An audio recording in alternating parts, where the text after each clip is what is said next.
Sziasztok! Szeretettel köszöntök mindenkit a csatornámon. Én a beregszászi nyúltenyésztő vagyok. És ugye, hogyha most találtál erre a csatornára, akkor tudnod kell rólam, hogy 2007 óta kezdtem el tartani nyulakat, és 2014 óta tenyésztő is vagyok. Kettő között, hogy mi a különbség, majd most látni fogod, főleg ebben a videóban. És ugye az a mostani videónak a célja, hogy abba segítsek nektek, hogy hogyan válasszatok tenyésznyulat magatoknak a következő évre. Ugye tudni kell rólam, hogy éves szinten ilyen átlagosan 365 nap alatt ilyen 600 és 800 darab közötti tenyészállatom születik Isten kegyelméből. Ugye ezek között van vegyesen pannon, fehér, fajta tisztán tartom természetesen, vannak szürke németóriásaim, vannak fehér németóriásaim, lepketarkák, és korábban tartottam burgundi vörös nyulat is, illetve van most már ugye fekete, ezüst németóriásaim is, úgy láttátok a videóba. Ugye ezt tavaly kezdtem el tenyészteni, úgyhogy szeretném az idén továbbvinni, és jövőre pedig, hogy még szebb nyulaim legyenek ebből. De lényeg az, hogy mi is a fajta választásnak a titka, vagy mi is a titka annak, hogy hogyan válasszál magadnak, bármilyen fajtát is tartasz, egy megfelelő tenyésznyulakat. Először is vegyük a bakot. Ha bakot kell megnézned, ezt majd később fogom mutatni a videó vége fele, fogok mutatni kétféle tenyészállatot, és hogy mire gondolok most az elmondás során. Tehát amikor kinéz egy bakot magadnak, mindig fontos az, hogy a baknak legyen egy szép fejformája. Általában a bakoknak minden típusú nyúlnál egy kicsit ilyen gömbölyű alakú a fejük, akkor jó a bak, hogyha minél szögletesebb és nagyobb a fej és zömökebb. Ugye, tehát szép kell, hogy legyen a fejformája, nem lett ilyen hosszúkás az óra. Ez nagyon fontos, hogy esztétikai kinézet miatt. A másik, hogy legyen egy baknak egy tartása. Nagyon sok nyúlnak nincs tartása genetikailag, de valamelyiknek van, és amelyiknek van tartása, azt kell továbbvinni szépség szempontjából. Ezt mindet figyelembe veszik a tenyésztők. Mellette, milyen a tartás mellett milyen a szőrzete a nyúlnak. Úgy igazából ez a 1,5 cm-es, max. 2 cm-es szőrzet, az az ideálisnak mondható minden nyúl esetében, és hogy teljesen sűrű legyen, és hullámozzon, majd ezt látni fogjátok, hogy megmutatom a élőben is, hogy mit jelent, hogy hullámozzon, amikor véghúzod rajta a kezedet. Fontos a fülnek a tartása, szélessége, magassága, főleg németóriás nyulak esetében. És lepketarkánál sem mindegy, hogy most lefele konyul az egyik füle, vagy sem. A nemi szerveknek ugye a megfelelő elhelyezkedése, megfelelő formája, ezt is jó, hogy ki tud választani, illetve hogyha már legalább 3-4 hónapos a nyúl, akkor a herék is legyenek leereszkedve, tehát mind a két here. És sajnos ez is problémát jelenthet. Tehát ez egy bak esetében, ami fontos kell, hogy legyen. Nősténynél egy kicsit más dolgokat veszünk figyelembe, és ugye még a bakhoz visszatérve, bocsánat, azt elfelejtettem mondani, elnézést, tehát figyelni kell azt, hogy tehát az adott baktól, akitől választjuk ezt vagy adott szülőktől, ahonnan választjuk ezt a tenyészvérvonalat, hogy mennyi utód született. Tehát nem mindegy, hogy most egy baknak esetleg 6 darab az utódja, vagy esetleg képes 10, 12, 14 darabra is. Tehát nagyon fontos, hogy mind a két szülőnél minél több egyedet tudjon egy párosztatás után 30 napra rá ugye a nőstény megfialni. És ugye abból majd lehet válogatni, de lényeg az, hogy fontos az, hogy ne csak szép legyen, hanem jól is működjön minden szinten. A nősténynél a fejforma inkább a hosszúkás a domináns, tehát minél kisebb legyen a feje, és minél vékonyabb. Kicsi legyen a fej. Fontos az, hogy hány darabot, hány utódot fial egy fialásra. Én általában pannonoknál azt hagyom meg, ami legalább 8 felet tud produkálni, legalább 3 egymást követő fialtatáson, és ha ezt hozza, és jó fészekrakó és jó nevelő képessége van, akkor attól az anyától már potenciálisan valószínűsíthetőleg fogok meghagyni utódokat. Ha valamelyik anya nem jó fial, vagy nem jó nevel, a nem jó nevelés, tehát a tejhozamot is mondjuk meglátható az egyedeknek a fejlődésében. Tehát van olyan anyanyúl, ami legyen az pannon vagy németóriás, mondjuk inkább a pannonról beszélnék elsősorban, ott képes 9 nyulat is nyugodtan megfelelő tejjel ellátni, még akár 10-et is, de inkább a 9 az ideális számukra, és ők 3 hónapos korban teljesen erősek, vágnivaló, tehát elérik azt a súlyt, 3-3,5 kilós súlyt, amivel már lényegében vágni lehet őket és értékesíteni.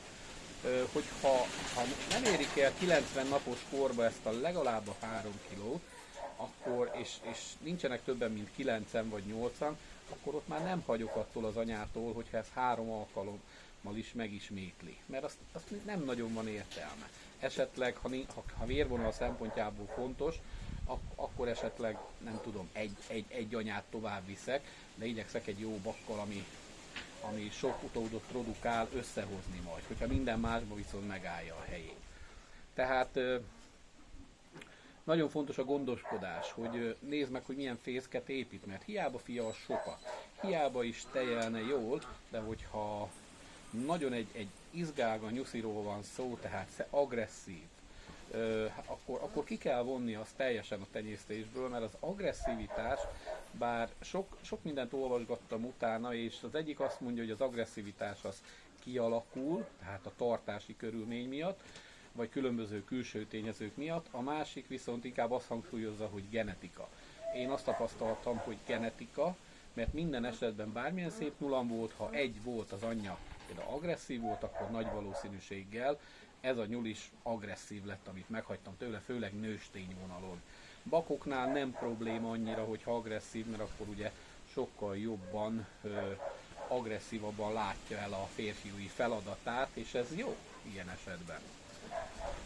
Na most az is jó, hogyha ugyaneznek a nyúlnak nősténynél is, tehát megvan a megfelelő formája, a szőrzete, tehát ugyanaz, mint a bak esetében, tehát ezeket kell figyelembe venni, illetve nagyon fontos, hogy a nevelés mellett ugye ne legyen agresszív, mint említettem, illetve olyan betegségek, ha észreveszünk azt, hogy genetikailag egy adott állománynál olyan problémák jöhetnek, mint például, hogy a foga elkezd nőni egyes egyedeknek.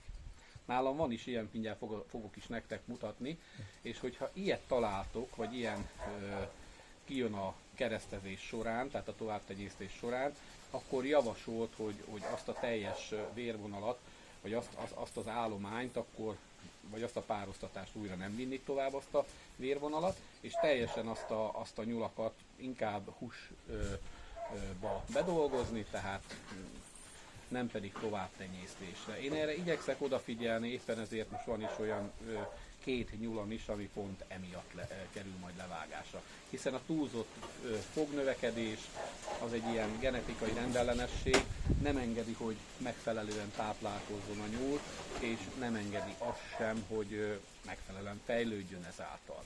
És ez ki fog ütközni majd az utódokon is. Próbáltam én is, hogy vágni a fogát, és a többi, nincs értelme. Egy csomó kellemetlenség utána járás. Ugye német óriásnál azt is figyelembe kell venni, hogy milyen a fülnek a nagysága. Például most egy standard, hogy 23 cm alatt már azt mondják, hogy 22,5-23 cm alatt már nem tekinthető jó tenyész állatnak mondjuk egy német óriás, akkor a súlya, hogy legyen meg legalább a 7 kg, és ugye az is, hogy megfelelő nevelőanya legyen, ez szintén fontos a német óriásoknál is. Hát röviden és tömören ennyit az elméleti részekről, és most akkor rá fogok térni, egy pár nyulat fogok nektek mutatni a gyakorlati részre. Egy kis türelmet kérek.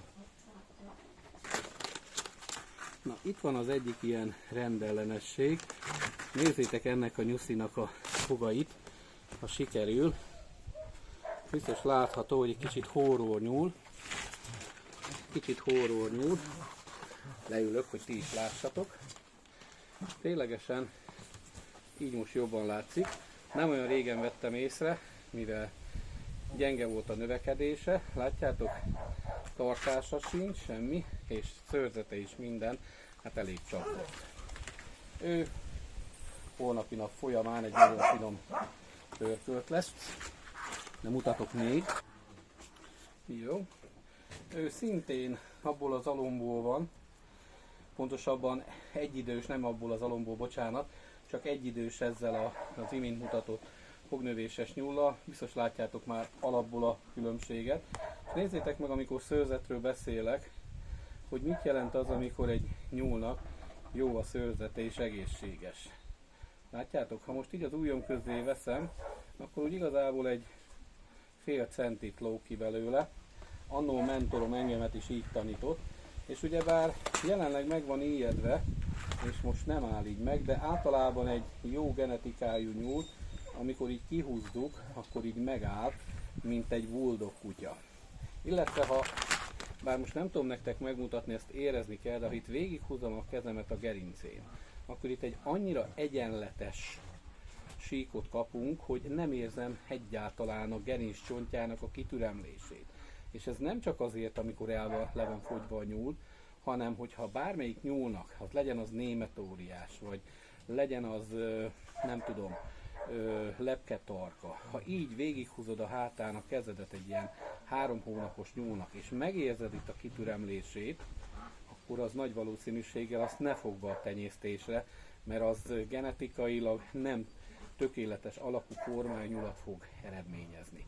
Most ha megnézzétek ezt a nyulat, nézzétek olyan a fejétől, hegyes, ez egy nőstény amúgy, hegyes az óra, pici a füle, vékony a bőre, és itt pedig kiszélesedik. Tehát a háta ilyen széles.